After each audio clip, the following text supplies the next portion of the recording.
Sekarang lah, lari terus.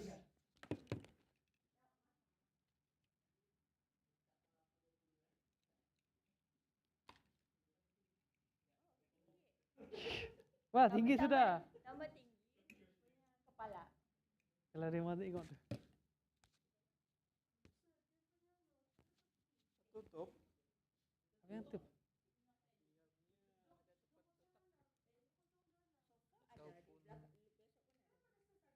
Sangkut.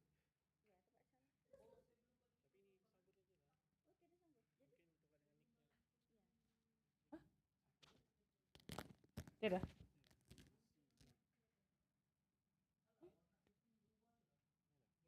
Ada?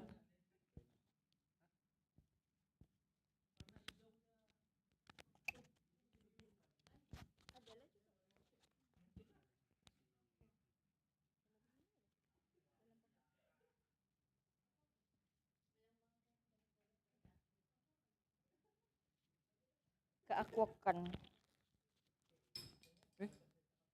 Ini. Tamatlah sudah episod kami. Kenapa? Sudah.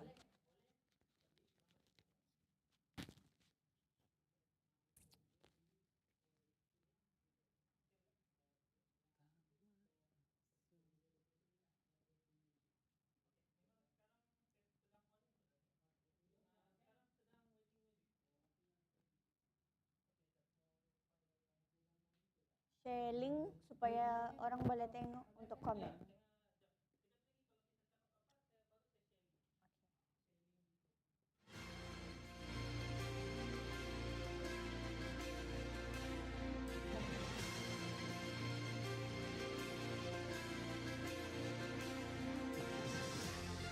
Ada coklat tuh untuk masa depan tuh, ada coklat.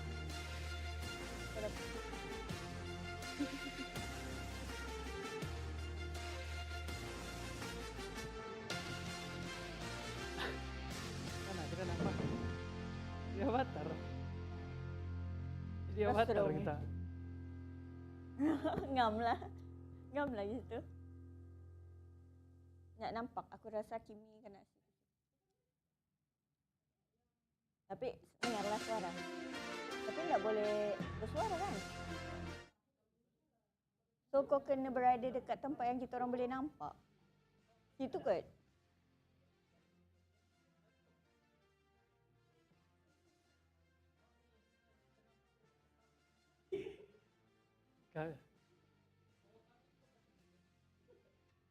Kalau si Kirul kapit lah.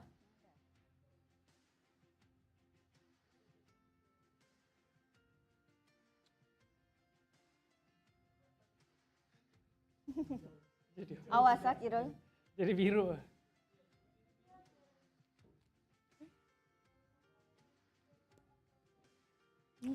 Jadi ikan.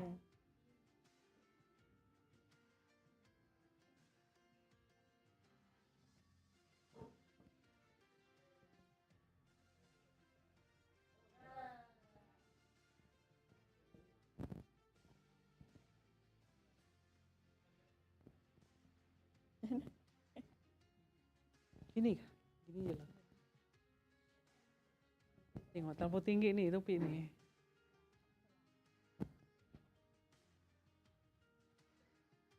Halo.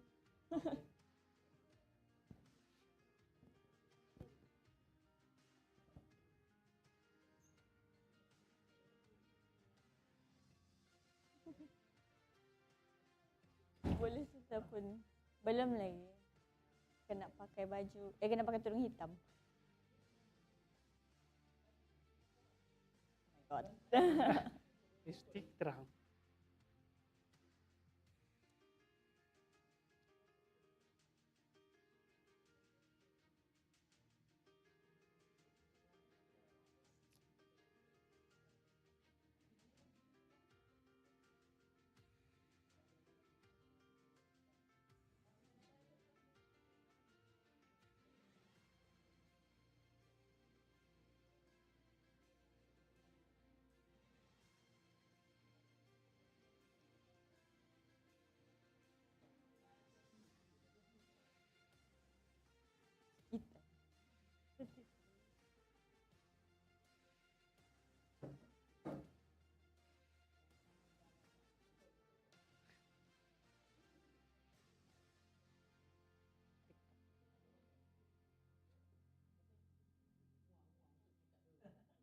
Muah.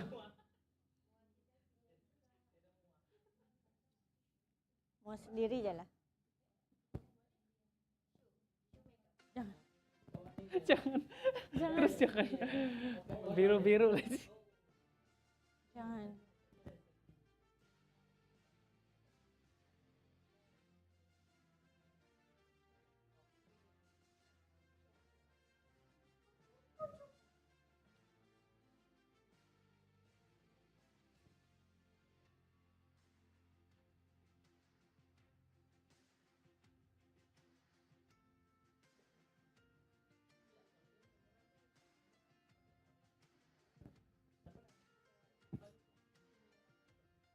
Macam ikan. Jadikan. Avatar. Jadi avatar. Cetak bubble ya. Ada hutan-hutan di belakang. Avatar. Dari sini.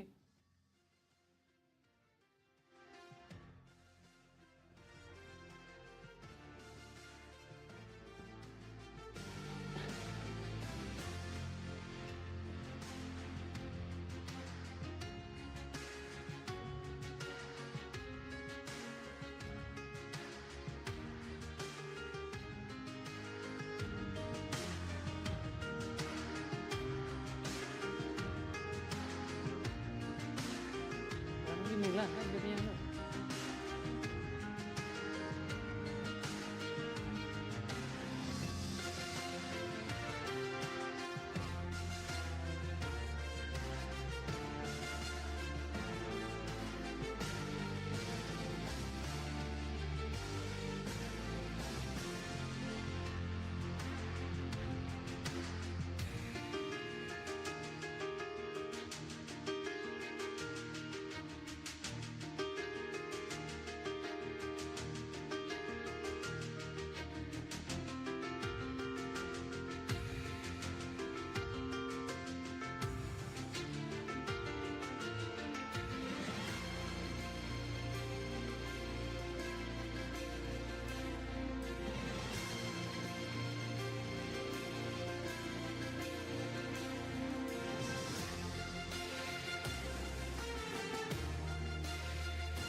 Ladies and gentlemen, distinguished guests and visionaries from around the globe, Assalamualaikum warahmatullahi wabarakatuh, and a very good morning. Welcome to the closing ceremony of the International Innovation Festival InnoFest 2026. To ensure the seamless flow of today's virtual ceremony, we kindly request all attendees to ensure that your microphone on your laptops, computers, or mobile devices remain muted throughout the session. Thank you for your kind cooperation. Before we officially begin, let us preview the itinerary for this morning. We will start today's with first keynote address 1, delivered by Professor Dr. Tan Kar Soon from Beibu Gulf University, China, followed by keynote address 2 by Professor Anthony James C. Bautista, PhD PME from University of Santo Tomas, Philippines, and keynote address 3 by Dr. Zulkifli Ismail from University Technology Brunei, UTB, Brunei Darussalam. Afterwards, the event will proceed with a welcoming address from Mr. Muhammad Sahran Alais Awang bin Mohidin, Director of Polytechnic Sanagan Sabah, Malaysia, and Deputy Director of Polytechnic Negeri Nunukan, Dr. Rafiqah SEMM from Polytechnic Negeri Nunukan, Indonesia, succeeded by an officiating speech from Dr. Shahiza bin Ahmad Zainuddin, Director of Research and Innovation Department of Polytechnic and Community Colleges Education Malaysia, and the climax, which is the official announcement of our InnoFest 2026 winners. We will comment shortly at approximately 8:30 a.m. Thank you.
Ladies and gentlemen, we shall now kickstart our ceremony with our esteemed keynote speaker. It is time to tune in and draw inspiration from our first keynote speaker, presenting a timely address entitled Vival Aquaculture for Omega-3 Long-Chain Pupa Production, Opportunities and Challenges. Please put your virtual hand together for Professor Dr. Tang Ka-sun from Bebu Gulf University, China.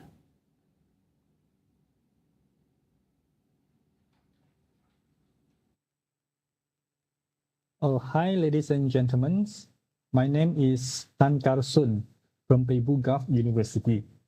First of all, thank you to the organizing community for inviting me to deliver a keynote presentation at this wonderful event, the International Innovations Festival 2026. And this is the title of my today keynote presentations. BioWAF Aquaculture for Omega-3 Long-Chain Pupa Productions, with a special focus on opportunity and challenges. And this is actually a brief summary of part of my works for the past 5 years. So in these presentations, I will briefly go through some of the main findings of my works. This is the contents of my today presentations, which includes a brief introduction. And then here I have two major sections. Number one is the potentials of BioWAF aquaculture as a future source of sustainable natural omega-3 long-chain pupa. And then the second part, the challenges of commercial scale BioWAF aquaculture, followed by a brief conclusions.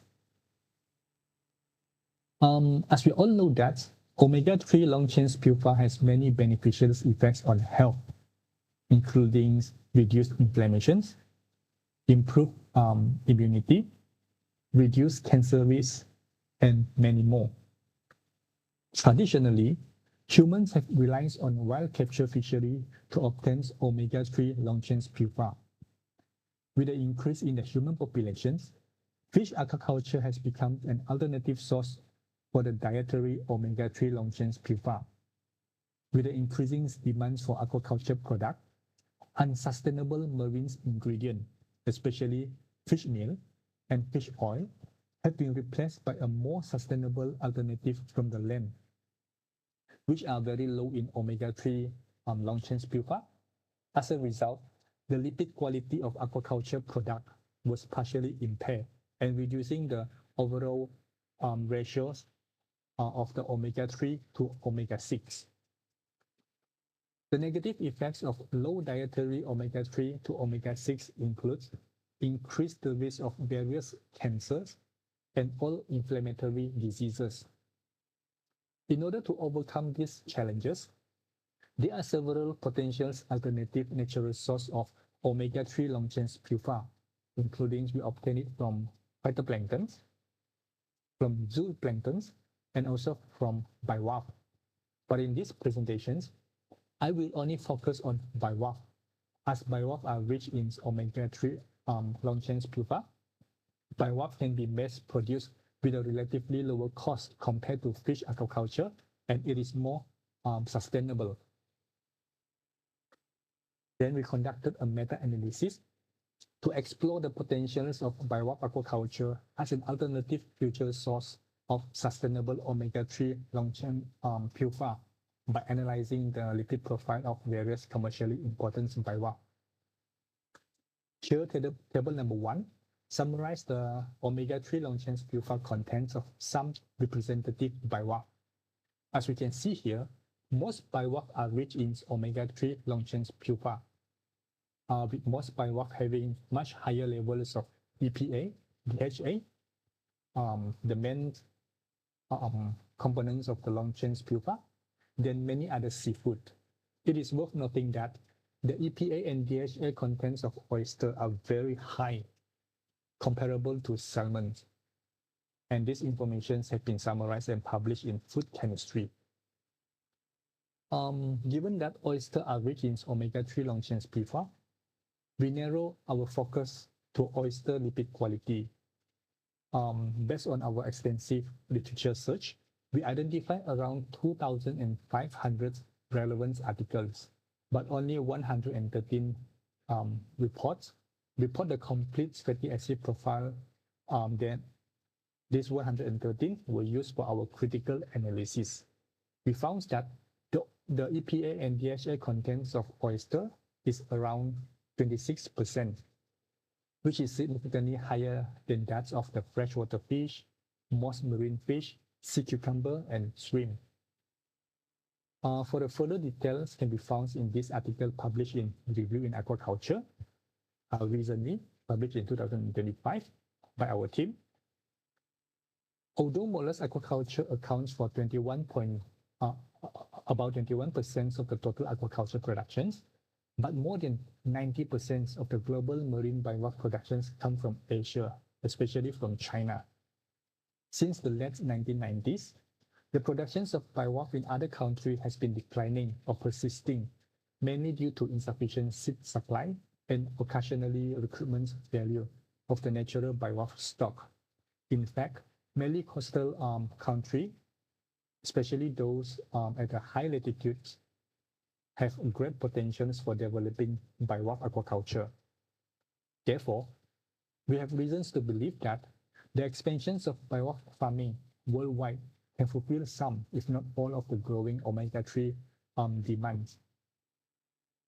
Based on the bivalve aquaculture productions data from FAO reports 2012 to 2022, we estimated that the global productions level of EPA and DHA from bivalve aquaculture is about 14,000 tons per year and can meet the dietary needs of 79 million healthy adults. For further information, you can look for this article published in Food Chemistry X. In addition to increase the productions of omega-3 long-chain puffer, minimizing the loss of omega-3 long-chain puffer during food processing and cooking, also an important strategy to increase the availability of the omega-3 long-chain puffer to the final consumer. This is due to the fact that cooking and storage processes can cause alterations in the lipid contents and fatty acid profile of fish and shellfish. Based on the results of our meta-analysis, from the perspective of lipid nutritional quality, baking and steaming are the most recommended cooking methods for fish and shellfish respectively, while it is strongly not recommended to fry seafood with margarine.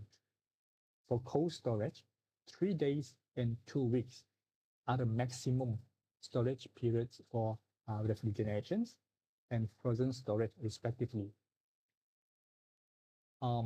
This info has been summarized and published in 2 articles in Food Chemistry X.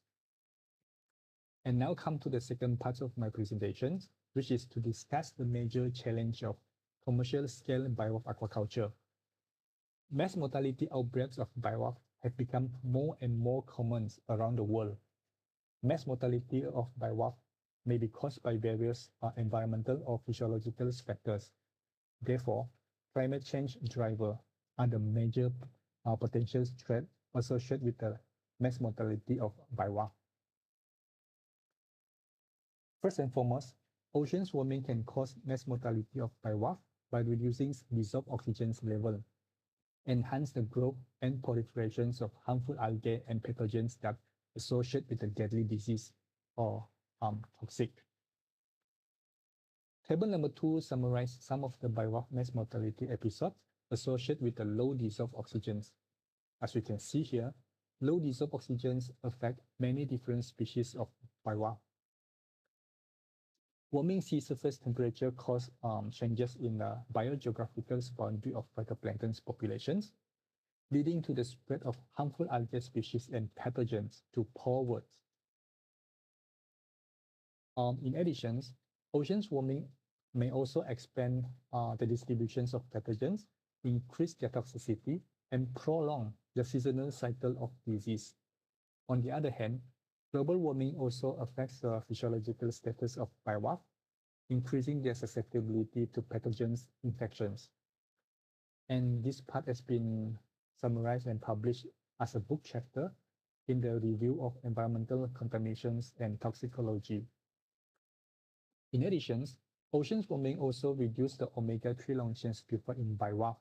This is evidence from our meta-analysis evaluating the fatty acid profile of different bivalve from different regions and time.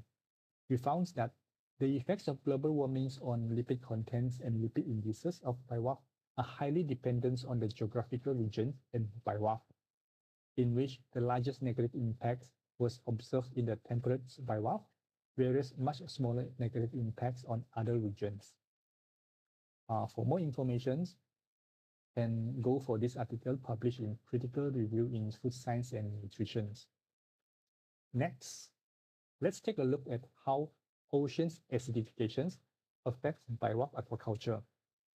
In general, ocean acidifications can induce deadly bivalve disease outbreak, cause growth and development retardations in bivalve, and cause dissolutions of bivalve shell and reductions of the byssus strength. Table number 3 summarizes the effects of ocean acidifications on the immunology of bivalve. In general, ocean acidifications cause bivalve mass mortality by increasing the virulence of pathogens and reducing the bivalve hemocyte count.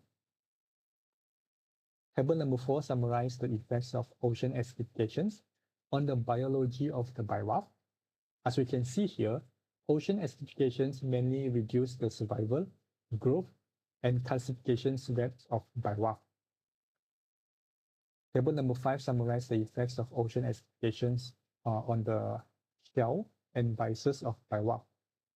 Ocean acidifications mainly reduce the thickness and strength of the bivalve shell and byssus. And this part has been published in the Science of the Total Environment. Severe climate, such as severe winter, also affects bivalve aquaculture, mainly through inducing mass mortality of bivalve, negatively affects the reproductions of bivalve.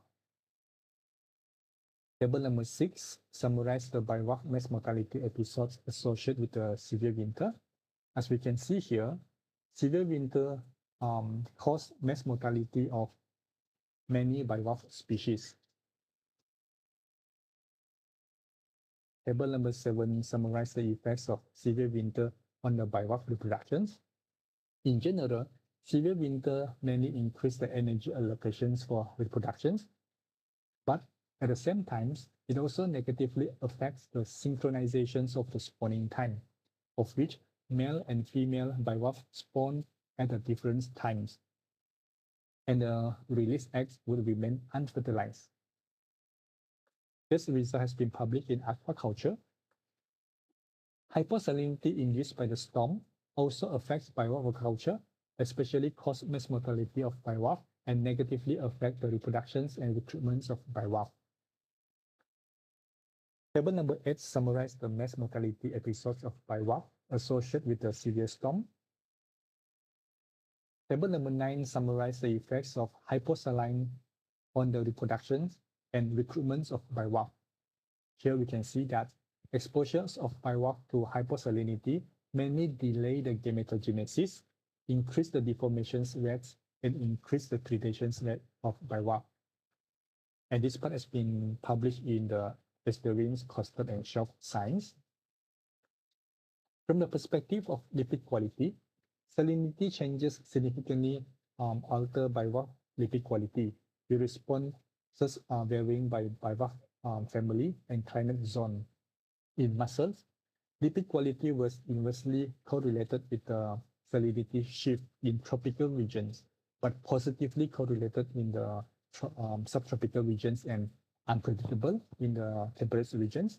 In clam, negative correlations between lipid quality and salinity shift was observed in both subtropical and temperate regions.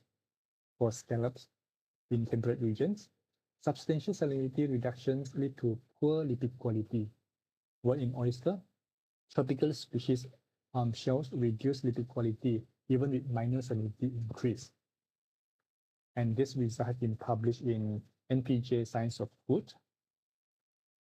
In addition, another climate change driver, the hypoxia, also affects bivalve aquaculture, mainly through increased predations risk and negatively affects the immunity of bivalve. Table number 10 summarizes the cases in which hyposalinity increased predation risk, mainly through decreasing the burrow depth, burrow times, the valve closure times, and delay the response of bivalve to predator. Here, table number 11 summarizes the negative effects of hypoxia on immunity of bivalve.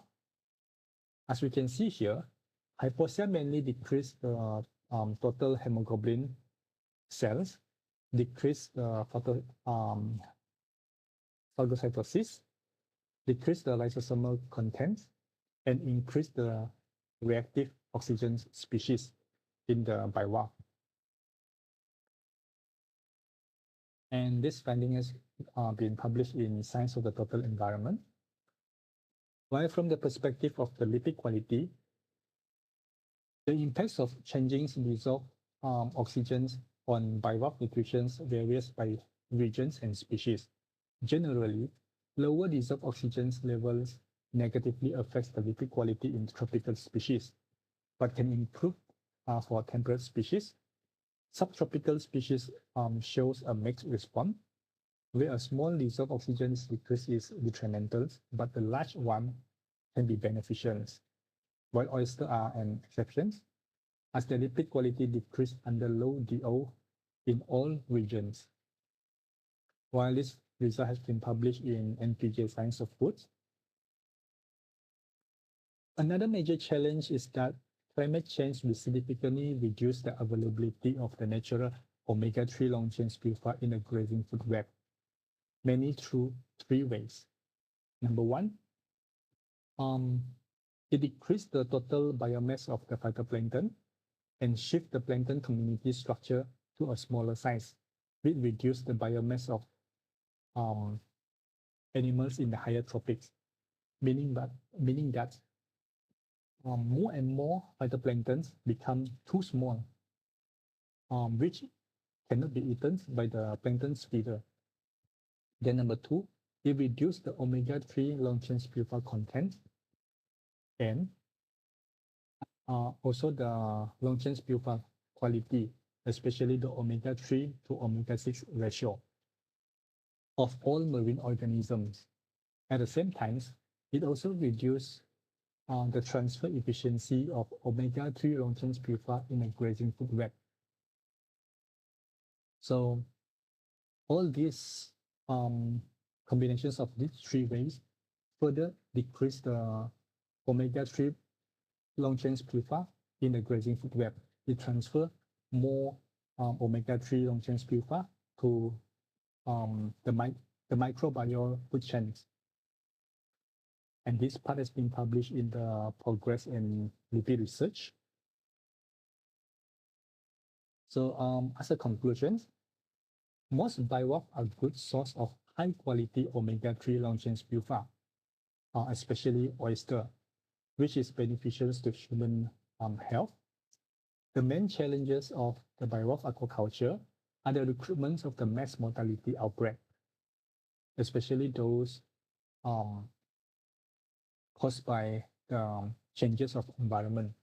Therefore, most bivalve mass mortality are directly related to climate change, such as global warming, ocean acidifications, changes in dissolved oxygen, salinity, as well as the severe winter. While some other are caused by the change effects of climate change, such as disease outbreak or the blooms of the harmful algae. And due to the time constraints, I cannot cover every details in this presentation, but I have listed some of the major publications on this slide. If anyone here interested in my work, you are very welcome to send me an email at tankarsun@bbgu.edu.china. And that's all from me. Thank you very much. Thank you.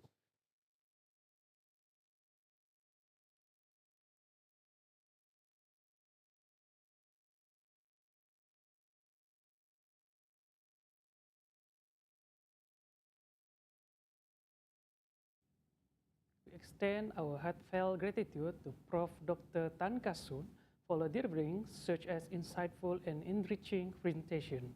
Thank you, Doctor. Moving forward seamlessly to our second keynote session, let us welcome Professor Anthony James C. Bautista, PhD, PME, MBA from University of Santo Tomas, Philippines, to deliver his address entitled Innovations in Service Robots for Changing Society. The floor is yours, Professor. I am Dr. Anthony James C. Bautista from the Faculty of Engineering of University of Santo Tomas in the Philippines. It's an honor to be part of the program InnoFest 2026. Today, I will be sharing to you our innovations in the area of agricultural robotics.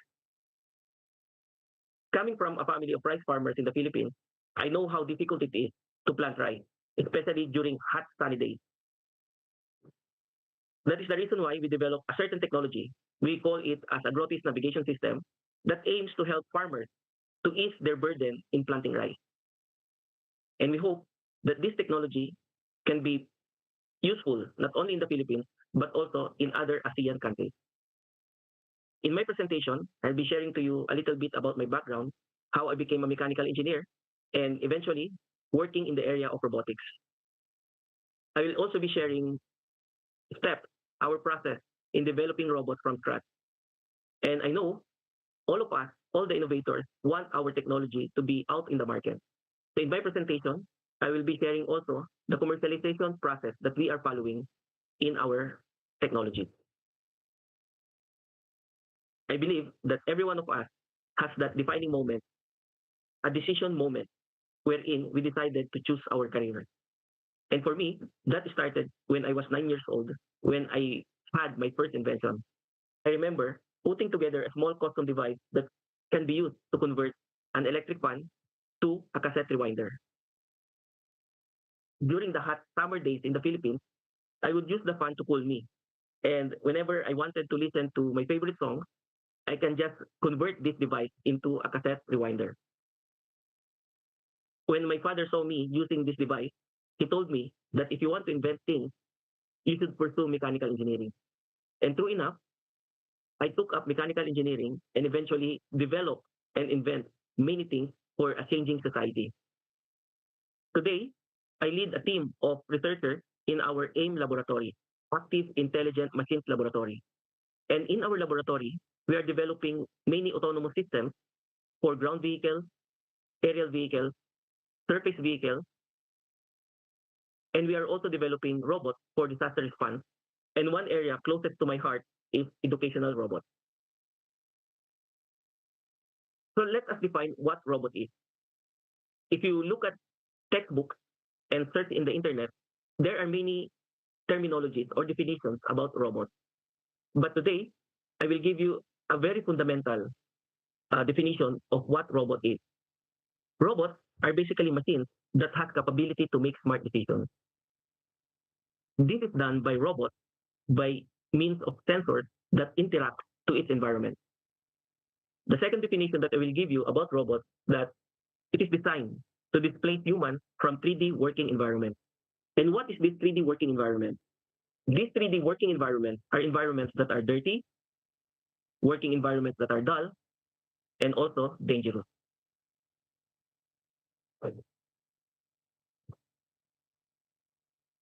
There are many benefits of learning robotics, not only to the researchers, but also to the students that are taking up robotics. First, it improves teamwork and communication skills. No one builds a robot alone. It forces researchers, students, and engineers to collaborate to make a single system work. Second, robotics triggers creativity and imagination. When you are trying to solve an unconventional problem, you have to think outside of the box to decide something completely new. Third, it enhances problem-solving skills. In robotics, things rarely work perfectly during the first time. Because of this, it teaches resilience and structured troubleshooting. Fourth, robotics develops critical thinking. You have to analyze data, anticipate errors, and make logical connections between hardware and software. Lastly, to learn robotics, we have to learn multidisciplinary skills. Skills in mechanical engineering, electronic engineering, electrical engineering, and software engineering.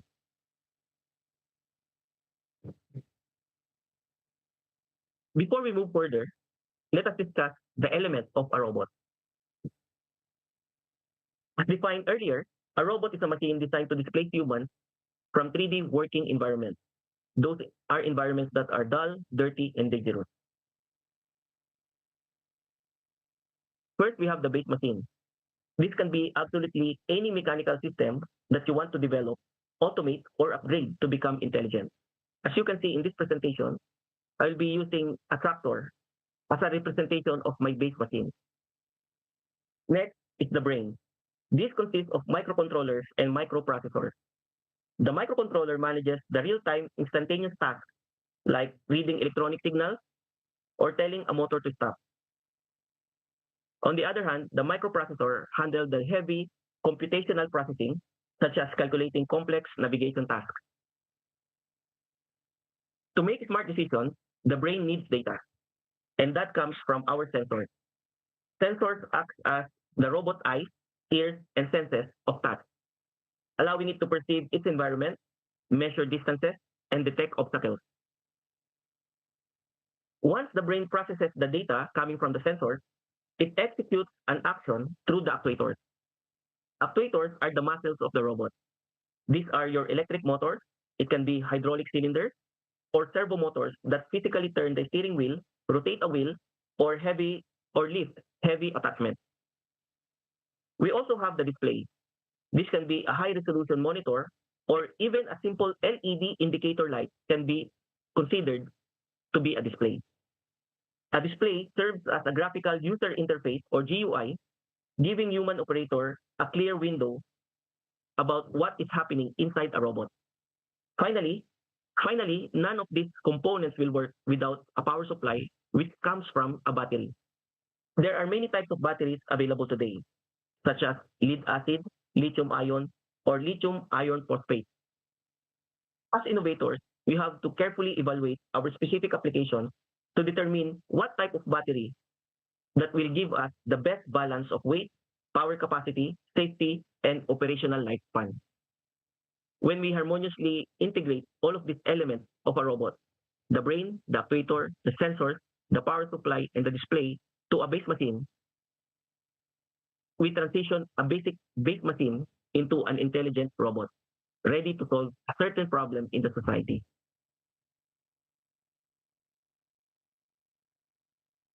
How do we build a robot?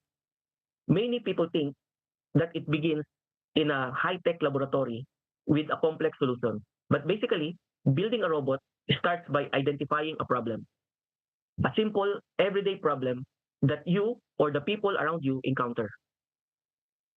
Once we identify a problem, the very next step we must do is to go outside of the field and talk to our actual users of the technology.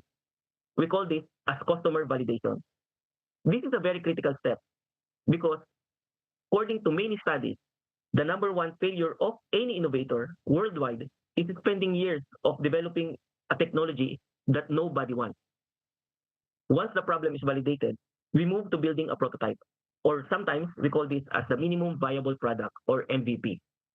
We use this MVP to get feedback from our customers or potential users.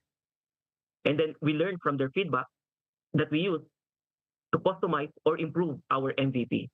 So this goes in a cycle until we come up with the best solution for our customers. Sometimes, as innovators, we want to build a highly complicated machine with full of features. By following this approach that I'm presenting to you right now, we have to first build a simple device that we can show to our customers or potential users and learn from their feedback by observing them, talking to them, asking them about their comments on the device that we are presenting. And we can use their feedback and comments to improve our design. Maybe they only need a certain specific feature in our technology. The lesson here is build a prototype early, get it into the hands of our users, learn from their feedback, and iterate or pivot until we reach the best solution. In building a robot, we balance two parallel tracks, and we have to harmonize the hardware and the software. The hardware is the physical body. These are the joints, the links, chassis, and wiring diagrams that give the robot its structure. On the other hand, the software is the invisible intelligence, the algorithms, the control code, the logic loop that tells the hardware how to behave. The magic happens when we were able to integrate the hardware and software. We upload the code to our microcontroller or microprocessor, power up the sensors, and see if the digital commands translate accurately into physical movement. This brings us to the final critical loop of innovation, testing and modification. We deploy our integrated prototype in the field. It will encounter issues like a motor overheating, a sensor might misread sunlight, or the code might crash. When that happens, we don't give up. We take the data, modify our software, adjust our hardware, and go back to the prototyping phase. We run this loop repeatedly until we come up with a working and useful robot. And this is the process, the fundamental process that we are following in order to build a robot that is useful and functional in the society. Let me show you an example of a problem. As you can see, there is a farmer working using his tractor. The working environment is dirty. The farmer spends hours working in a muddy field. It is dull because the farmer just walks up and down the field, guiding the tractor while doing agricultural tasks. And it is also dangerous. We can see the farmer working under the heat of the sun, exposed to extreme physical fatigue in a vibrating tractor, working repetitively up and down the field. Maybe this type of work can be handled by a robot that is designed to work in a dirty, dull, and dangerous working environment, while the farmer manages the technology from a safe and convenient location. After identifying this problem, our team went out of the laboratory and talked to our potential users, potential customers, and to our local farmers to validate if there is really a problem, a pressing problem that needs to be solved by a robotic technology. Through this approach, we were able to validate the real pain point of our local farmers. This experience provided us with the necessary confidence that our technology was built for them, and we are building the technology with our local farmers. With this information, our team developed the Agrotis navigation system. The Agrotis navigation system is a device that you can easily install to a commercially available hand tractor so that you can convert it to become fully autonomous, wherein the farmer will just manage the tractor in a very convenient location in the field. Basically, this system uses waypoint navigation. It uses GPS to determine the latitude and longitude of the waypoints in the field. The technology also uses a compass. The compass is used to determine the orientation of the tractor with respect to the magnetic north. So with 3 satellites available, we can use this information to determine the waypoint wherein the tractor will follow while doing agricultural tasks like plowing, tilling, or flattening the field. We incorporated important features in this technology. It is a GPS-guided system. The farmer can also operate it manually using radio frequency or manual control. We also included robust safety system wherein the farmer can shut off the tractor in case of emergency. And very important feature for this system is that the farmer can now operate multiple tractors simultaneously in the field.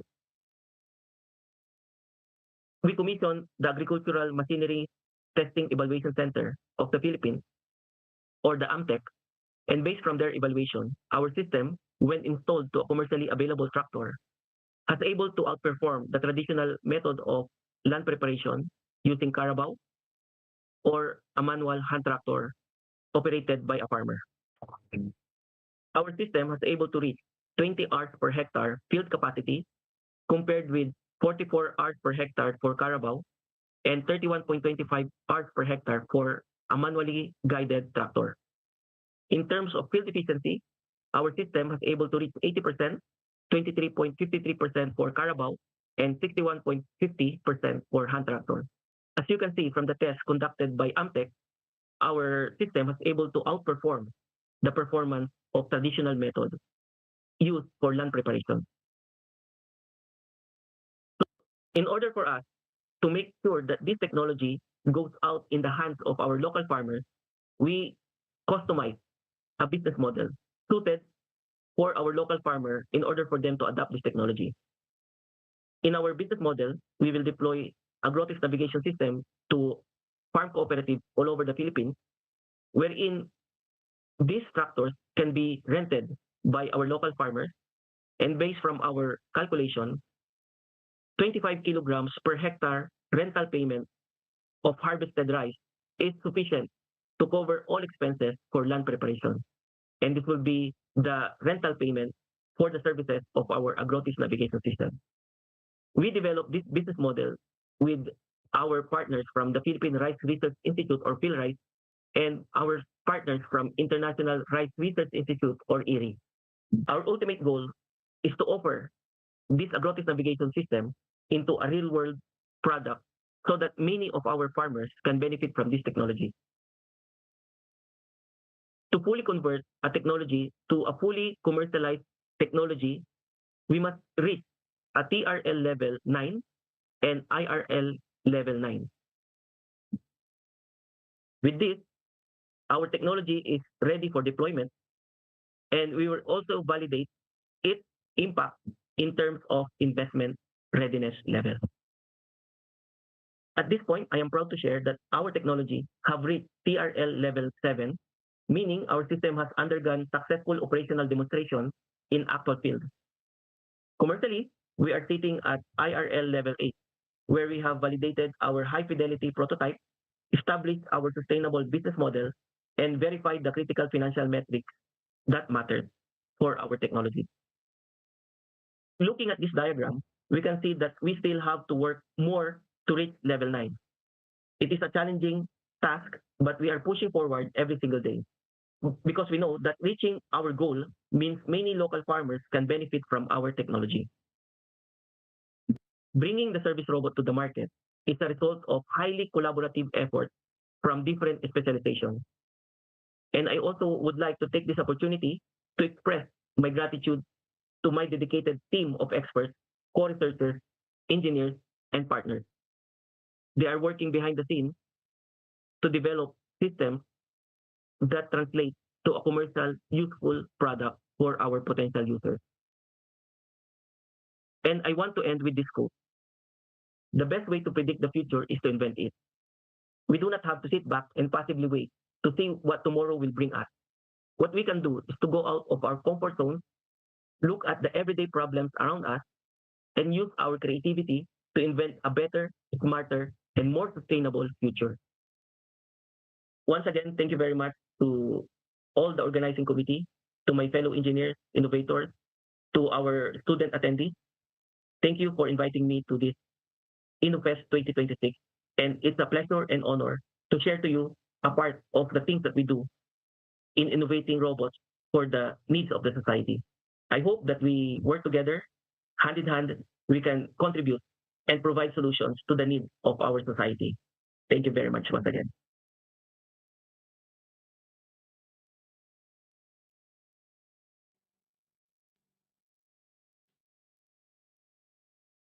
We would like to extend our deepest appreciations to Professor Anthony James C. Bautista for delivering a speech that was incredibly impactful and inspiring for all innovators present today.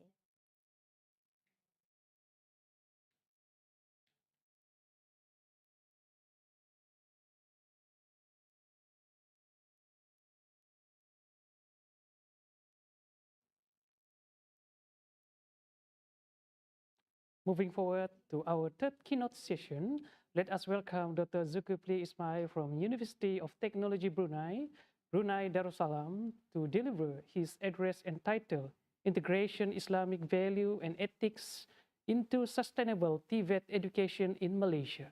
The floor is yours, Doctor. Bismillahirrahmanirrahim. Alhamdulillahirabbil alamin wassalatu wassalamu ala asyrafil anbiya'i wal mursalin wa ala alihi washabihi ajma'in.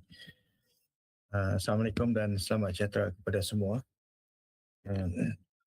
Terlebih dulu saya ingin mengucapkan berbanyak terima kasih kepada pihak penganjur atas kesudian menjemput saya untuk menyampaikan ucap pertama dalam InnoFest 2026 pada tahun ini. Saya mohon izin untuk menyampaikan ucap pertama dalam bahasa Inggeris.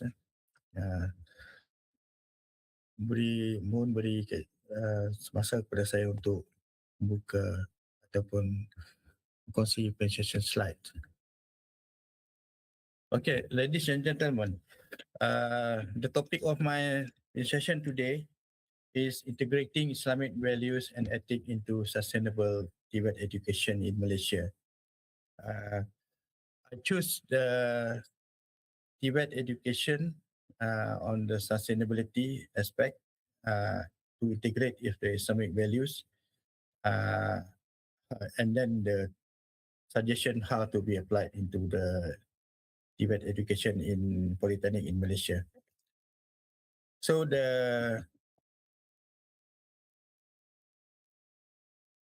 as an introduction, Tibet education actually one of the critical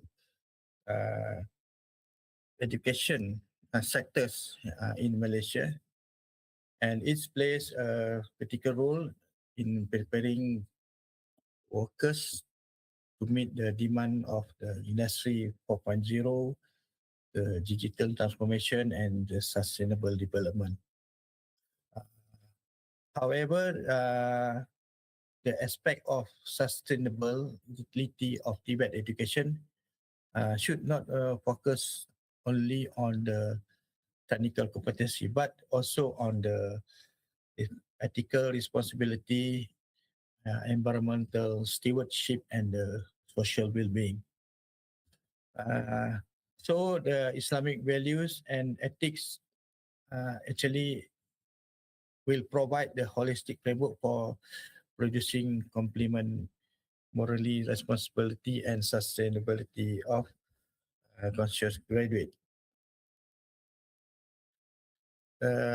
In this presentation, we will discuss and I will share the dynamic curriculum that we have developed in our architecture program in Brunei Darussalam, and try to harmonize it with the Tibet education that I experienced before, so for my university now. So based on my research, I found that the sustainability of the education is the integration. There are two types of integrations. Is the process and also the integration of the approach. You can see in the slide there are two colors. On the right is yellow, and on the left is blue colors. So the aspect of like the green skill, professional ethics, digital technology, and lifelong learning actually is related to the approach. While on the yellow one, the technical skill, the practical training, industry engagement, and the entrepreneurship is related more to the process. So how to integrate these two aspects to become the sustainable and effective Tibet? So in this presentation, I will share the existing pillars of our curriculum for architecture program. We are trying to achieve the RIBA validation for our program, which is the RIBA or Royal Institute of British Architects, stand for RIBA, is embedded the sustainability in their curriculum. So this is the example of the PILO, Program Internet Learning Outcome, or I think in Malaysia they call it PLO. PILO for that integrate with the sustainable. As highlighted in bold for PILO 2, 3, 4, 5, 6, and 7 of X PILOs here, you can see that how is it integrate with the ethical and professional practice for PILO 2, for PILO 3 with well-being, PILO 4, the sustainable communities, PILO 5 is health and life safety, PILO 6 is more focused on the community and end users, and last but not least is on the PILO 7 is on the social and the community issue. So you can see in the slide here, the word CDIO is here. The shadow is there. This is stand for conceive, design, implement, and operate. This is across all the pilots at the different stage. Consequently, conceive, design, implement, and operate. That I will explain further later. Okay, the CDIO. What is CDIO? Actually, this is the education that uh, the the focus or stresses the fundamental of Tibet. Not only that, it's also the set of context of the CDIO itself, conceiving, designing, implementing, and operating ideas, process, and the system. So the CDIO in the context of ideas, process, and system. And the last one, CDIO is striving to make the Tibet education sustainable for students to retain in the program and the profession. Okay, for in this presentation, I will share and explain the approach of Islamic values and ethic framework for sustainable Tibet education. That I will focus or demonstrate 5 things of the Islamic values and ethic, which is Khalifah, Amanah, Satya, Ihsan, and Maslahah. You can see what is meaning of the Khalifah there. Environmental stewardship, Amanah related to ethical responsibility, Wasatiyah, resource efficiency and balance. Ihsan is more to the excellence of the design of product, and Maslahah related to the community well-being.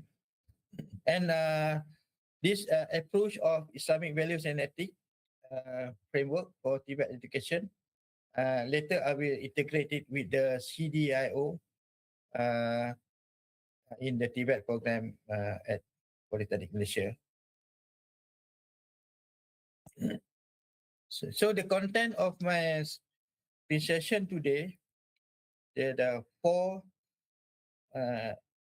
subtopic for the topic for the title of this presentation. Sorry.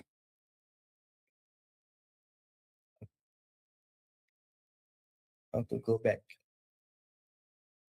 Okay. I'll be talking about sustainable awareness and observation, green skill and sustainable practice, ethical, technical competencies, and industry-based sustainable innovation. So the first we will talking about sustainable awareness and observation, and is it related to the CDIO? So in this slide you can see the word conceive here. It's a C. Conceive. Conceive is something at the beginning, the ideas to before starts something, the process of education or the process of project or any activities in the teaching and learning. So at this stage, the sustainable awareness and observation stage, normally to make sure that it is sustainable, so student should do something related to the investigation at the conceive step. The first step. The first step is to investigate, to identify maybe the what you are going to investigate. This is the list of 6 aspects. Maybe student, Tibet student can do the activities of investigation uh, of the environmental challenges, the around them. Maybe they can investigate what actually the challenges related to related to environment.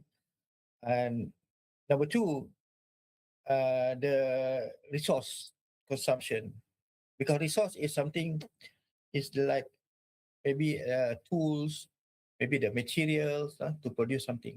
So how about the consumption, resource consumption? You have to investigate as well. Number three, uh, the waste management, industrial waste management. Uh, to make it sustainable, we have to control, to reduce waste. To do it, it's first important to investigate and manage the waste aspect. And then also related to waste, number four is the related to energy consumption. Maybe the investigate the other option of the renewable energy practice for the process. Number five,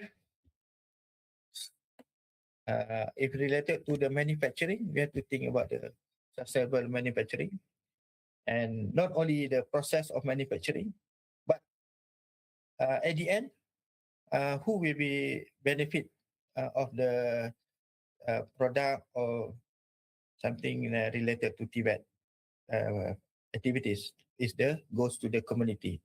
So identify what actually the community issues and so on. So all these 6 element of the we have to student have to investigate actually is related to the responsible stewardship of resources, or in the Islamic link we call it as Khalifa. Okay. Next, still in the concept, what activities we should do after observation? Maybe these 5 suggestions for field activities, like as a visit or engage with the community. Community is something outside there to have engage with. Also observe the green technology. Uh, do some audit of the environmental aspect and make a report. We call it sustainability report. So these are 5 activities you can carry out in the on the field actually related to amanah or something responsible collection and use of information. So that this is all the data or information is very important for the next step of the design, implement, and operate. So this is the concept stage is to observe and get the data or information. Okay, we go to number 2, green skills and sustainable practices. This stage we call it design. Uh, Design is something you create something. It's not only the product, but design maybe can be a formula, can be a method. Yeah? Uh, Something you can see and something you cannot see. The like something physical you can see, but maybe the method you cannot see yet. So which is the means of design. That's something. So what the core skill for the green Tibet? Green skills and sustainable practice. Later we call it green Tibet. What is the core skill? Here you have 6 skills suggested. It is related to energy efficiency, and the energy itself, how to make it renewable, the system, And then the third one is about sustainable construction. Use the word construction here. Maybe the other word maybe can be installation and so on. But construction is not only for building. Maybe the other product also maybe need to construct. So that we're thinking about the how is it can make it as a sustainable. And then smart manufacturing. Number four. Number five, circular economy practice. Actually related to the economy, the cost. How is it the concept of circular can be practiced. It's also one of the green tea wet skills. And the last one, but not least, is the waste minimization. Maybe it's related to the recycle, reuse, and so on. Okay, that's the six skills of Tibet. The third stage of the CDIO, implement. Implement is about something to to running, to achieve. So the ethical technical competencies is actually the stage for the implement.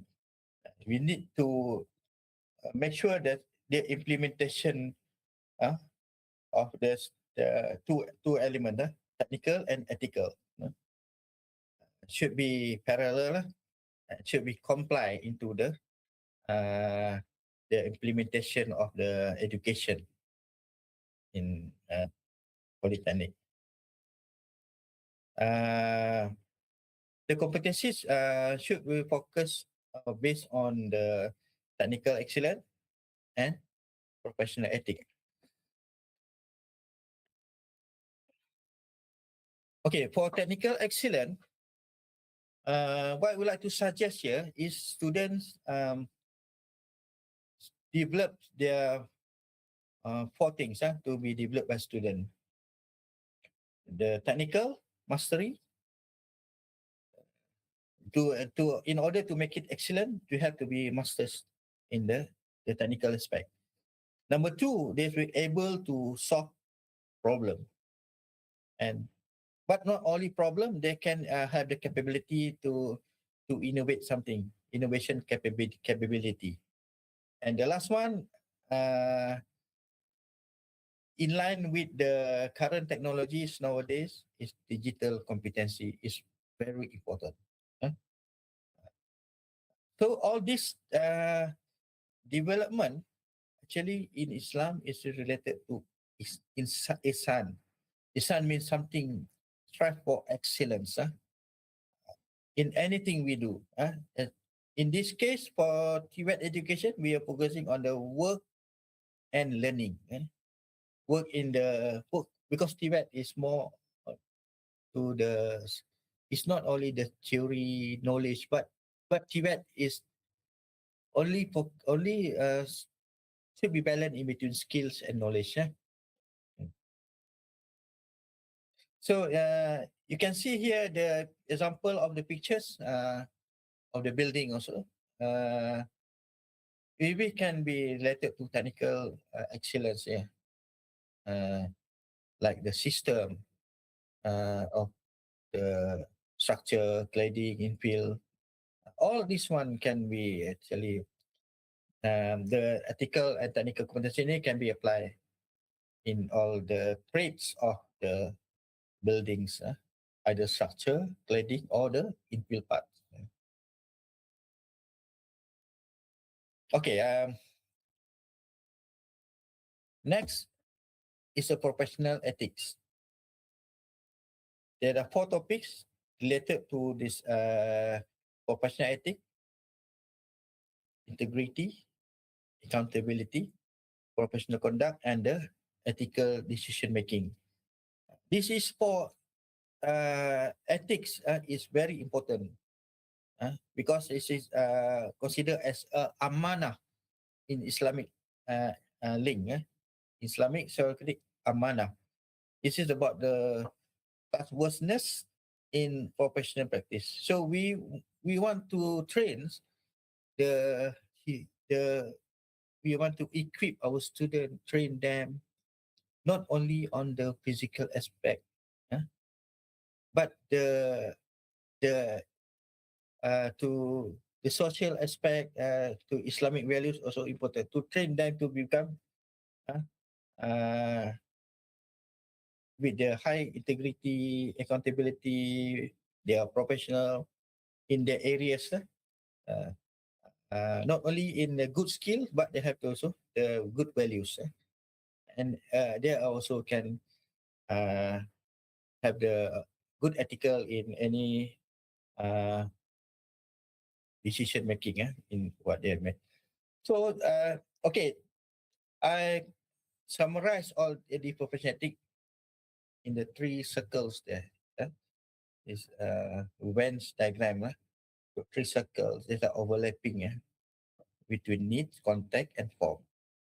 So there's just three gaps actually important, for professional ethic. Needs is actually related to the human needs. Contact is to more on the environment. When form is something where the our Tibet areas is focused on. We are producing product for deal with form, man-made form. But it's for what? For the contact, for the environment, for the users, for the other people, for the community, and also they have their own needs, certain needs. So this should be balanced lah, to make sure this is the uh, fulfill the amanah of ethical technical competencies. Okay, the last one is operate, related to industry-based sustainable innovation.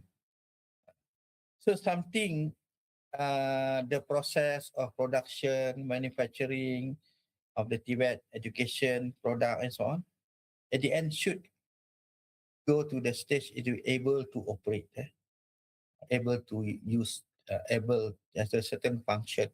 It's not just only a product without function. So we cannot say that the product maybe it's just more on the sculpture you can see, but you know there's no functionality. So in this operate aspect, uh, highlighted will be highlighted into uh, two aspects. The industry collaboration and uh, the sustainable innovation project. Okay, the three aspect, and also the digitalization industry 4.0. So industry collaboration is related to outside classroom. We train our student in the campus, in the space, in the lab. Uh, uh, is still considered as a lab work. Yeah. So how is it to make sure that it can be operate to the community? So they should have the something related to the so-called industry collaboration. So we have to send our students to the real world. So the example here, there are four industry collaboration, uh, outside the classroom, outside the lab, outside the campus, uh, such as apprenticeship, work-based learning, industrial training, and the collaborative project. Okay. So the example here, I think some of this industry collaboration is ongoing by the polytechnics and college community. I mean, from I think last time we have tried to apply work-based learning with the industry. I think still on lah. There's WBL approach. Industrial training is not new. When I was polytechnic student last time, we went for industrial training for 6 months, one semester. Uh, and then I think maybe early collaborative project need to be enhanced. This is important as well. Especially now polytechnic offering degree program. So this collaborative project is very important. So this collaboration, we call it under maslahah, creating values for society and industry. Okay, next is uh, sustainable innovation project. Okay, the last part here is a collaborative project. So how to make it the project is sustainable uh, and innovative project. So there are four examples here. Maybe can we consider to make it the project sustainable? Uh, the renewable energy system. Energy is a big topic nowadays. Talking about how to reduce the energy. And renewable energy is one of the option. Number two, smart agriculture. This is good for PSS because the niche area is agriculture. Uh, so agriculture from traditional to become smart using all the machines, the technology, AI, and so on. It's a now growing in the agriculture. TVET education is the right is the right institution of Tibet Polytechnic especially to equip students with this uh, knowledge and skill of smart architecture. And for manufacturing aspect of mechanical, electrical, it should be sustainable, consider the resources and so on. And then for green building, maybe for big environment like architecture and civil as well. Have to make sure the building fulfill the green uh, make it green. The building, the product, it should be green, less energy consumption, and provide the space, more comfort, and so on. And the last but not least, the circular economy initiative, maybe something related to the economic aspect. So this all called Khalifa, getting values for society industry again.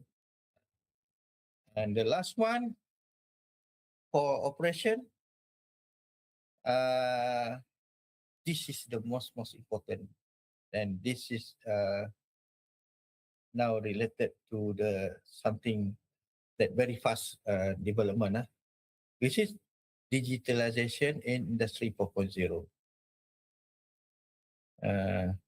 So there are a lot of digitalization industry 4.0 in the in the Tibet areas. So I give 4 examples here. Maybe can be more.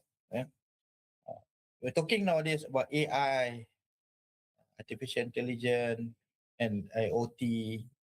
But AI is more advanced. And also the automation uh, in the manufacturing industry, in the building construction as well, and data analytics, maybe in the other areas like IT and so on. So these are 4 examples. Maybe the other example like 3D printing technology, reproduction, robotic, automation, robotic. Uh, these are the this is example. But if you study about the degree of industrialization, there are 5 stages too. From the purification, automation, robotic, manufacturing, and the highest one is the reproduction, something 3D printing. So all this digitalization and industry 4.0 is related to Ihsan. How using technology responsibly for societal benefit. So equip our student with all the current technologies to make it our Tibet sustainable and benefit for the social. This is the last slide for my presentation today. Okay, I conclude my presentation into 3 point of conclusion here. The First, sustainable Tibet education is not solely about producing technical skill graduate, but it's about nurturing responsible individuals who contribute positively to society, to the industry, and to the environment. So it's not just focus on skills only, lah, technical skills, but also other aspect is all important. Number two, the Islamic values and ethics. This is the core of our my speech today. Such as the Khalifah, Amanah, Wasatiyah, Ihsan, and Maslahah. This will provide a comprehensive moral framework that complements sustainability principle and strengthen the holistic development of the future Tibet graduate in Malaysia. This is in my presentation just now. Is it showing that how this five element of Islamic ethic and value actually in line with the sustainable principle. It's a complement with sustainable principle, and not only complement, but also can strengthen the development of the Tibet graduate, because we need something values. We equip with all the skills and knowledge, but values and ethic also important. Okay, so go to the third one, the last one. By integrating these values into the curriculum, teaching practices, industry engagement, and the community service, Tibet can produce competent, ethical, innovative, and sustainability conscious human capital capable of supporting Malaysia's sustainable development aspiration. That's all the conclusions, three conclusions from me for the speech session today. So I end of my presentation. Thank you very much to all for spending your time to listen to my presentation today. Thank you very much. Wassalamualaikum warahmatullah and thank you.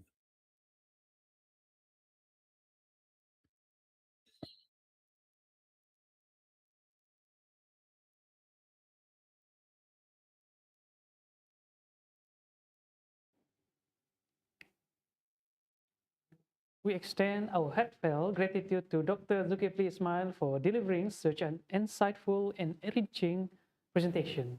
Thank you, Dr. Ladies and gentlemen, we will commence our closing ceremony in just a few moments. We kindly invite you to settle into your seats as we prepare to begin with the closing ceremony. Thank you.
Bismillahirrahmanirrahim. Assalamualaikum warahmatullahi wabarakatuh and good morning. The Honorable Dr. Shahiza binti Ahmad Zainuddin, Director of Research and Innovation Department of Polytechnic and Community Colleges Education Malaysia. The Honorable Dr. Kasat Vidi SCMM, Director of Polytechnic Negeri Nunukan, Indonesia. The Honorable Mr. Muhammad Saran alias Awang bin Mohidin, Director of Polytechnic Sanakan Sabah. The Honorable Dr. Rafiqah SEMM, Deputy Director for Planning, Finance and General Affairs, Polytechnic Negeri Nunukan, Indonesia. The Honorable Professor Dr. Tan Kar Soon from Beibu Gulf University, China. The Honorable Prof. Anthony Jan C. Bautista, PhD, PME, MBA from University of Santo Tomas, Philippines. The Honorable Dr. Zulkifli Ismail from University Technology Brunei, Brunei Darussalam. Our respected directors of Polytechnic Malaysia and Indonesia, esteemed judges, panels, distinguished guests, participants, ladies and gentlemen. Welcome to the International Innovation Festival, InnoFest 2026. I am Nick Melnickson alongside my elegant partner, Safia Madri. We are absolutely thrilled to be your master of ceremony for this monumental event. Today, we gather in this festival of ideas to celebrate breakthrough innovation, sheer creativity, and the unstoppable spirit of collaboration. Let's embark on this journey of discovery together. Before we dive deeper, on behalf of Polytechnic Sanakan Sabah, we wish to extend our profound gratitude to our main organizer, Polytechnic Negeri Nunukan, Indonesia, and our esteemed co-organizer, Kelab Sukan Kebajikan dan Rekreasi PSS, and Polytechnic and Community Colleges Education Department for their invaluable support in ensuring the success of this event. We would also like to express our appreciations to our generous sponsors whose dedication in fostering innovations and driving positive change is truly commendable. Special thanks to NS Agro Resources and Alpha Wealth Legacies to Number Hard. Now, let's proceed to the singing of national anthems, Negaraku and Indonesia Raya.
Distinguished guests, ladies and gentlemen, to begin today's ceremony, I would like to call upon Al-Fadil Ustaz Muhammad Arash bin Abdul Ghani to recite the dua. فليتفضل مشكورا.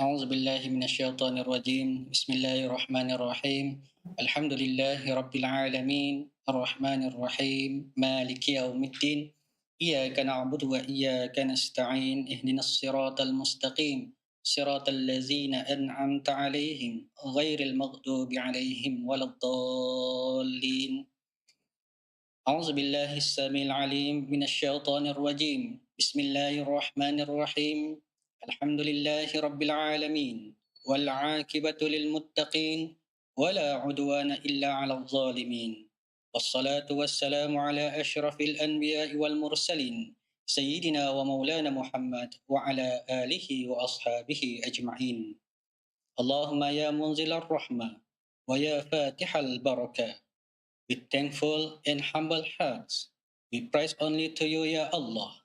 By your mercy and blessing, we are able to gather here today for InnoFest 2026. We ask you to bless this event and everyone present. Grant us goodness, knowledge, and success from this gathering, and protect us from all harm. Allahumma ya arhamar rahimin.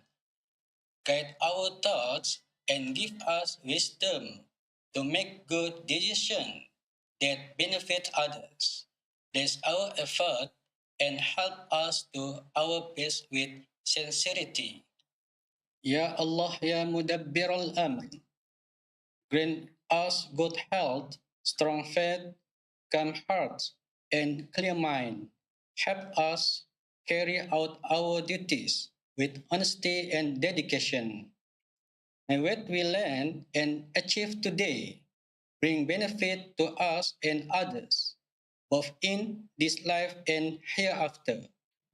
اللهم اغفر لنا ذنوبنا ولإخواننا الذين سبقونا بالإيمان ولا تجعل في قلوبنا غلا للذين آمنوا ربنا إنك رؤوف رحيم ربنا عليك توكلنا وإليك أنبنا وإليك المصير رب يسر ولا تعسر رب تمد بالخير حسبنا الله ونعم الوكيل ولا حول ولا قوة إلا بالله العلي العظيم ربنا آتنا في الدنيا حسنة وفي الآخرة حسنة وقنا عذاب النار وصلى الله على خير خلقه سيدنا محمد وعلى آله وصحبه وبارك وسلم والحمد لله رب العالمين.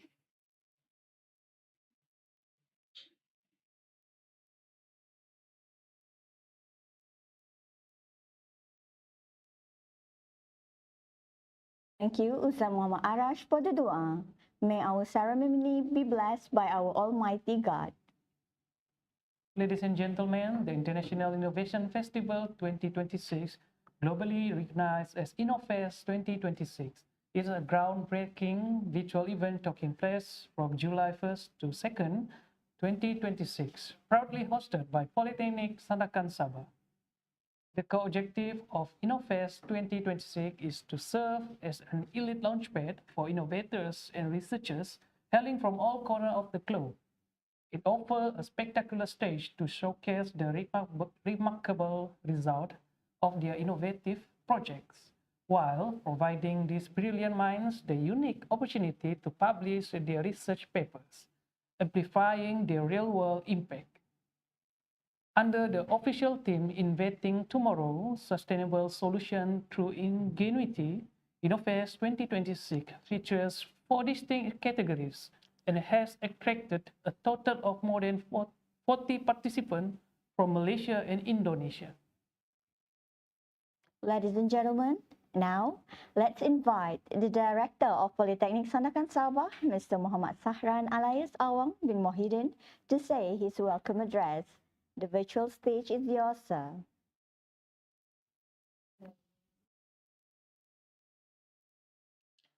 Bismillahirrahmanirrahim. Assalamualaikum warahmatullahi wabarakatuh and a very good morning.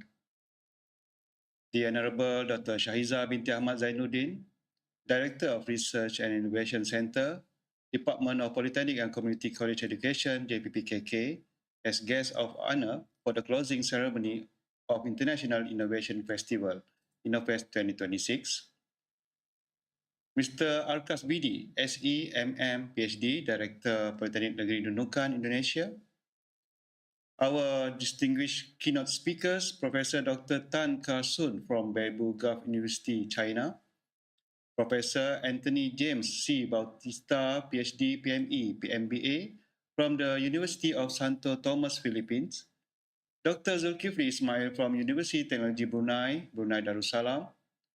Honorable judges, industry representative, heads of departments, lecturers, participants, students, distinguished guests, ladies and gentlemen. It is my great pleasure to welcome all of you to the closing ceremony of the International Innovation Festival, InnoFest 2026.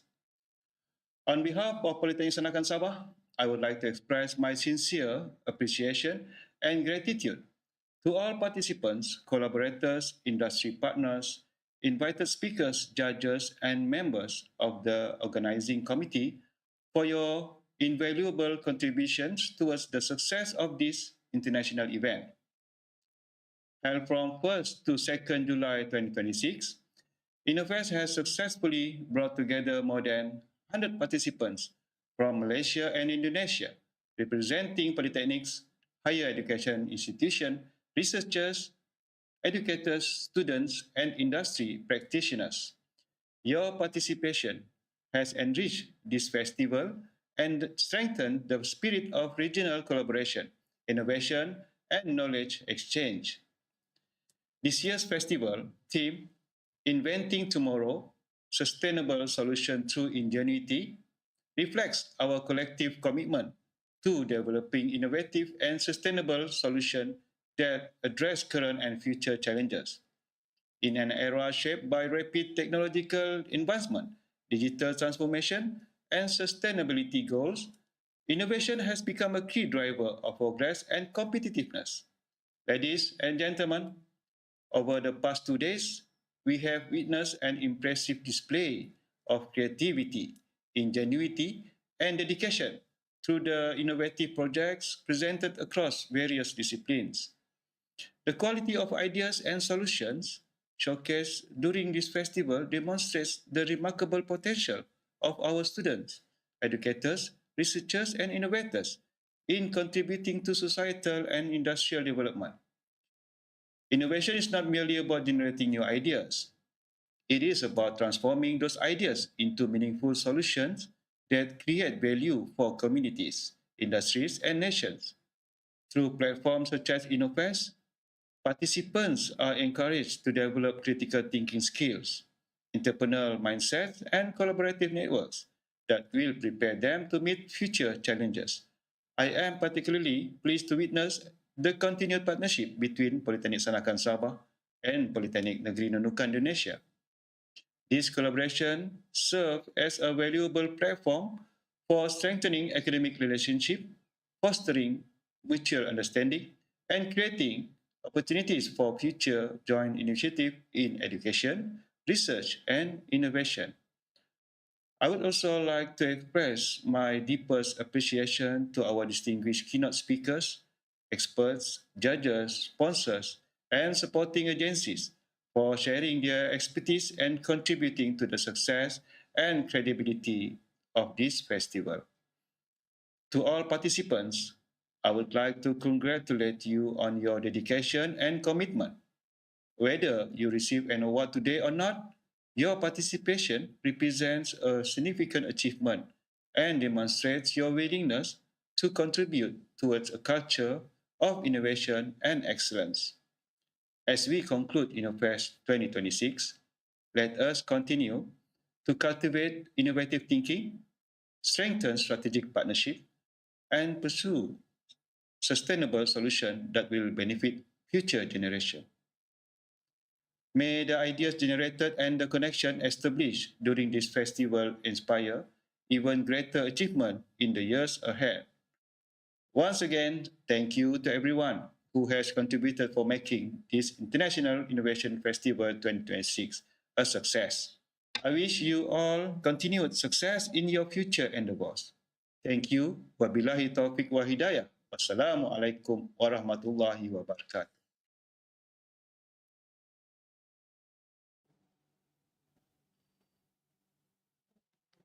Thank you to Mr. Muhammad Sahran for the warm welcome. Ladies and gentlemen, next let's invite the Deputy Director of Planning, Finance and General Affairs of Politeknik Negeri Nunukan, Indonesia, Dr. Rafika SEMM, to say his welcome address. Please welcome Dr.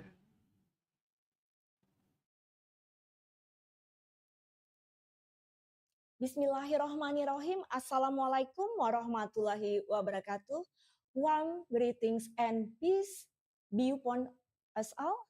The honored guests, honored participants, ladies and gentlemen, I would like to begin by extending my highest respect and warmest welcome to our honored guest, the Honorable Dr. Sahiza binti Ahmad Jainuddin, Director of the Research and Innovation Center, Department of Polytechnic and Communication College Education, Malaysia, the Honorable Mr. Muhammad Sahran Awang bin Mohidin, Director of Polytechnic Sandakan, Sabah, Malaysia, the Honorable Professor Dr. Tan Karsun from Beibu Gulf University, China, the Honorable Professor Anthony James C. Bautista, PhD, PMA, MBA from the Department of Mechanical Engineering, University of Santo Tomas, Philippines,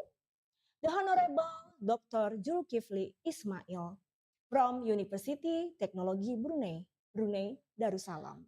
And to all participants, researchers, innovators, educators, judges, and the entire organizing committee, a very warm welcome to every one of you. It is with immense pride and joy that I stand before you today to formally open the International Innovation Festival InnoFest 26, theme Innovating Tomorrow, Sustainable Solution Through Ingenuity. This theme captures precisely what the world needs from us in this era: bold ideas, purposeful research, and the courage to transform knowledge into a real lasting solution. Innovation research and entrepreneurship are no longer privilege reserved for a few elite institutions or developed nations. They are shared responsibility of every academic community, every student, every educator, and every institution that aspires to contribute meaningfully to society. When we invest in innovation, we invest in the future of our people. When we commit to research, we build the knowledge that the next generation will stand upon. And when we embrace entrepreneurship, we create pathway from ideas to impact, from laboratories to community. On behalf of Politeknik Negeri Nunukan, I would like to express my deepest appreciation to all who have made InnoFest 26 a reality. To Polytechnic Sandakan Sabah, our gracious host and partner, thank you for your extraordinary dedication, professionalism, and warmth in organizing this international event. To all collaborating institution, co-organizer, and participating universities and polytechnic from across the region, your involvement enrich this festival and reflects a shared spirit of academic collaboration. To our honored judges and reviewers, your expertise and time are invaluable. And to our sponsor, partners, and supporters, without your belief in this initiative, none of this would to be possible. To every participant and team who has prepared a project, a prototype, or a research paper for this competition, I say congratulations for you. Your presence here is a testament to your dedication and your drive to make a difference. Whether you return home with a medal, a certificate, or simply new friendship and fresh inspiration, now that you have already achieved something meaningful by daring to innovate and by choosing to share your work with the world. As an institution located on the border between Indonesia and Malaysia, Politeknik Negeri Nunukan places a high value on international collaboration. Platforms like Innovest are not merely competition.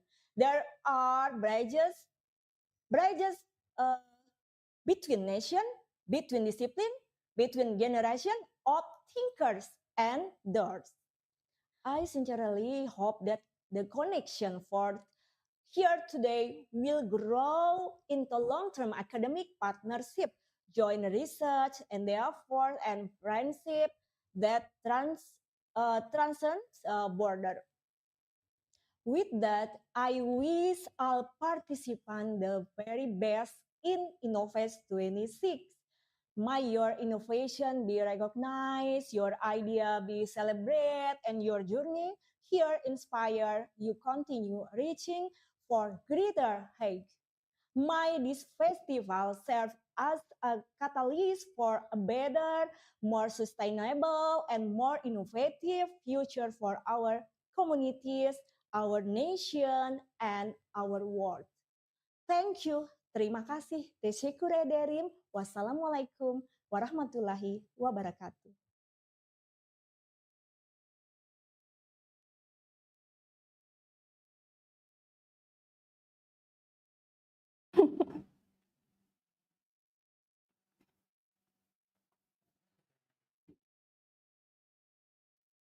Thank you to Dr. Rafika for the welcoming address.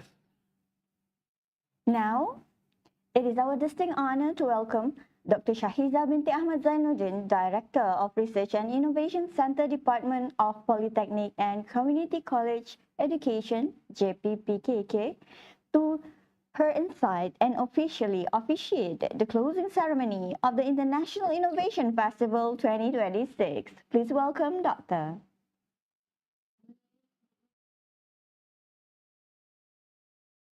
Bismillahirrahmanirrahim. Assalamualaikum warahmatullahi taala wabarakatuh. And a very good morning. Yang berusaha Mr. Muhammad Syahran alias Awang bin Muhyiddin, Director of Polytechnic Sandakan Sabah. Yang berusaha Mr. Arkas BD, Director of Polytechnic Negeri Nunukan, Indonesia. Our distinguished keynote speakers, Professor Dr. Tan Ka-soon from Bibu Gulf University, China, Professor Anthony James C. Bautista from University of Santo Thomas, Philippines, Dr. Zulkifli Ismail from University Technology Brunei, UTB, Brunei Darussalam. Our respected experts and panel members, heads of departments, invited guests, industry partners, lecturers, participants, students, ladies and gentlemen. It is an absolute honor and pleasure to stand before you the closing ceremony of the International Innovation Festival InnoFest 2026. First and foremost, I would like to extend my heartfelt appreciation to Polytechnic Sandakan Sabah and its strategic partner, Polytechnic Negeri Nunukan Indonesia, in their remarkable synergy and successfully organizing this prestigious international event. My sincere congratulations also go to the organizing committee, judges, experts, sponsors, and every individuals who works tirelessly behind the scenes to make this festival a resounding success. Ladies and gentlemen, now in its second edition, InnoFest 2026 has beautifully fulfilled its mission, serving as a vibrant convergence point for innovators, researchers, educators, students, and industry leaders across various fields and institutions. Over this course of 1st and 2nd July, this festival has vibrantly embraced the inspiring theme, Inventing Tomorrow Sustainable Solutions Through Ingenuity. This theme is not just a catchy slogan, it represents our shared global responsibilities. It calls upon us to engineer creative, viable, and sustainable solutions to the real-world challenges facing our societies, industries, and fragile environment. In today's hyper-connected world driven by rapid technological shifts, digital transformation, and pressing sustainable demands, innovation is no longer an optional luxury. It is an absolute necessity. I am pleased to note that the breakthroughs presented at InnoFest 2026 span 4 vital forward-thinking categories. First, agrotechnology, aquaculture, fisheries, green technology, and food technology. Second, teaching and learning. Third, engineering, civil, electrical, mechanical, and ICT. Fourth, non-engineering, social science, commerce, and hospitality. With more than 50 enthusiastic participants stepping up to showcase their work, this vibrant turnout clearly demonstrates the growing passion for research and innovation excellence within our polytechnic, community college, and broader higher education ecosystems. Distinguished guests, innovation competitions such as InnoFest provide more than just a platform to showcase ideas. They nurture creativity, critical thinking, problem-solving skills, entrepreneurship, and collaborative networking across borders. More importantly, they encourage participants to transform knowledge into impactful solutions that can benefit communities, industries, and nations. The collaboration between Malaysia and Indonesia through this festival exemplifies the spirit of regional cooperation and knowledge sharing. Such partnerships strengthen academic ties, foster mutual learning, and create opportunities for future collaborative research and innovation initiatives. To all participants, whether you receive an award today or not, I encourage you to view this experience as a valuable milestone in your innovation journey. Every prototype, every project, and every idea presented here has contributed towards building a culture of innovation and excellence. The true success of innovation lies not only in winning competitions, but in creating meaningful impact and sustainable value for society. I would also like to express my sincere appreciations to the panel of judges and experts who have dedicated their time and expertise in evaluating the projects professionally and fairly. Your contributions ensure the quality, credibility, and integrity of this international competition. As we conclude this festival, let us continue to cultivate innovative thinking strengthen strategic collaboration, and pursue solutions that contribute towards sustainable development and national prosperity. I am confident that the innovations showcased during InnoFest 2026 will inspire future breakthroughs and encourage more students, researchers, and educators to become agents of positive change. On behalf of the Department of Polytechnic and Community College Education, I offer my warmest congratulations to all our winners and participants. May your success today fuel even greater achievements tomorrow. With that, it is an honor and privilege to officially declare the International Innovation Festival InnoFest 2026 closed. Thank you. Wabillahi taufiq wal hidayah. Wassalamualaikum warahmatullahi taala wabarakatuh.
Thank you, Doctor, for that powerful address.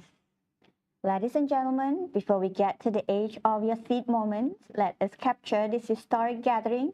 Please switch on your cameras for our virtual photography sessions. Give us your best smiles. Are you ready? 1, 2, 3. Holding it right there. One more time. 1, 2, 3. And a final backup shot. 1, 2, 3. All right, fantastic. Thank you so much for your wonderful cooperation.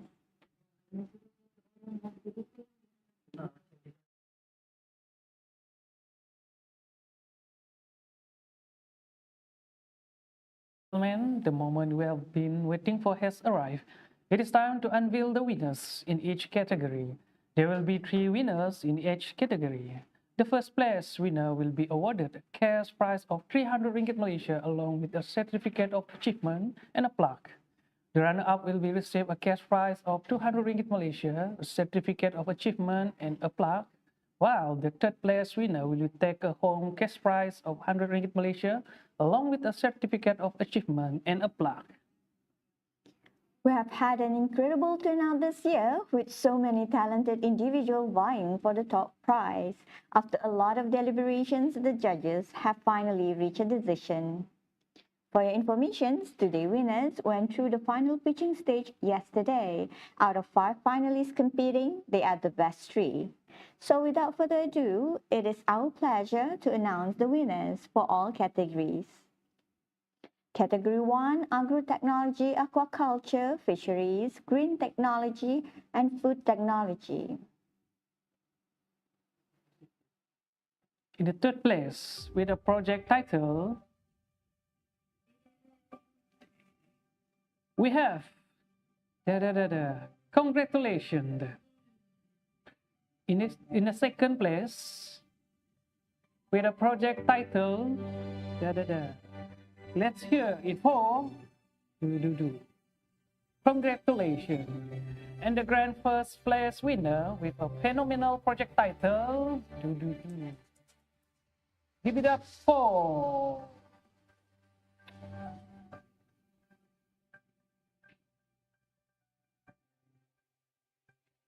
Category 2, Teaching and Learning.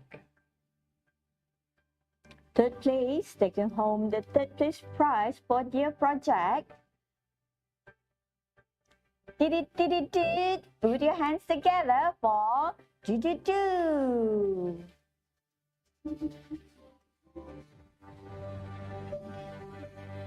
Next up, securing a fantastic second place, furnished with blah blah blah blah blah. Let's hear a massive round of applause for Boo Boo Boo. And finally, our ultimate grand prize winner, capturing first place with the incredible project, blah blah blah blah. Please give it up for Boo Boo Boo Boo. Category 3, Engineering, Civil, Electrical, Mechanical, and ICT. We are pleased to award the players for their project. Well done. Claiming second place honor with the outstanding project. Congratulations to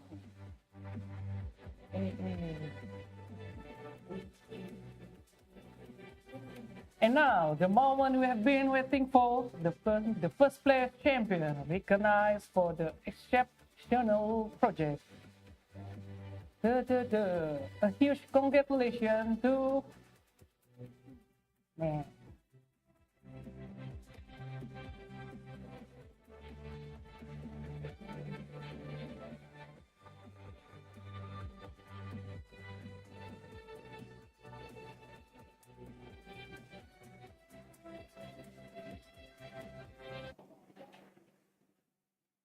Ladies and gentlemen, the excitement doesn't stop there. It is now time to reveal the recipient of the prestigious Best Innovation Award. The winner will be presented with a cash prize of 500 ringgit Malaysia, along with a certificate of achievement and a plaque as a token of recognition. Best Innovation Award belongs to Boo Boo Boo, with the project title blah blah blah blah blah.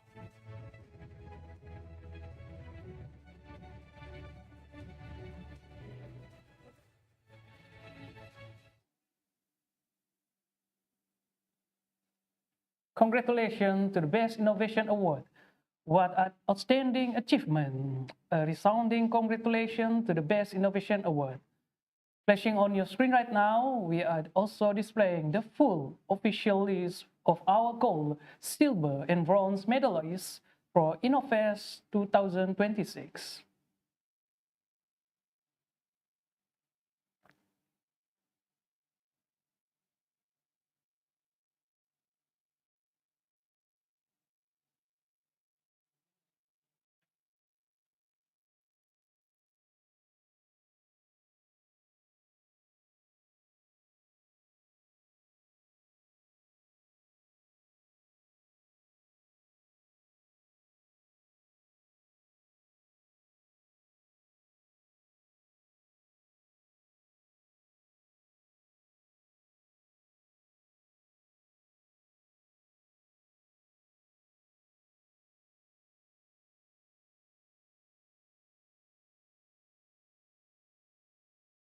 Congratulations once again to all the champions and medalists of the International Innovation Festival 2026.